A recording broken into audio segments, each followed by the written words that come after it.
स्टार्टिंगला लय भारी वाटतं आपल्याला की आपल्यासोबत बोलायला कोणतरी आहे. रात्री 2-2, 3-3 वाजेपासून व्हिडिओ कॉल चालू, डायरेक्ट सकाळी 5-6 वाजेपर्यंत व्हिडिओ कॉल चालू असतात. दिवसभर आपल्याला टेक्स्ट येत राहतात, जेवलास का, काय करतोय, कुठे आहे, कोणाशी बोलते, कोणाशी बोललं तर जळण होणार, कोण बिझी लागला तरी हे ते. पण स्वतः चीट करत असताना पण आपल्याला नेहमी असं वाटतं की आपण तिच्यासोबत चुकीचं वागलोय, पण ती आपल्याला सोडायच्या आधीच एक ऑप्शन म्हणून आपल्याला यूज केलेला असतो, कारण की तिला ऑलरेडी कोणतरी भेटलेलं असतं.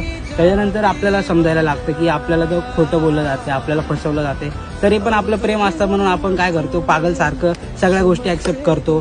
ती आपल्याला सांगते पण की मला तुला सोडायचं नव्हतं म्हणून मी हे सगळं केलं, तरी आपण मूर्खासारखं आपण बोलतो यार किती चांगली पोरगी, आपली किती काळजी करते. पण खरी गोष्ट ती ही असते, तिला आपल्याला सोडायचं पण नसतं, कारण की तिच्याकडे एक ऑप्शन असतो. कारण तिला माहिती आहे त्या पोरासोबत भांडणं झाली, काय झालं, इमोशनली तिला आपण सपोर्ट करणार, आपण बोलणार अरे जाऊ दे, सोड दे. आपण आपल्या विचारात असतो की नाही सुधरेल, तिला आपलं प्रेम कळेल. पण खरी गोष्ट ही आहे, प्रेम तर कधीच कोणाला कळत नाही. जर प्रेम कळलं असतं तर आतापर्यंत खूप पोरं सुसाईड करायची वाचली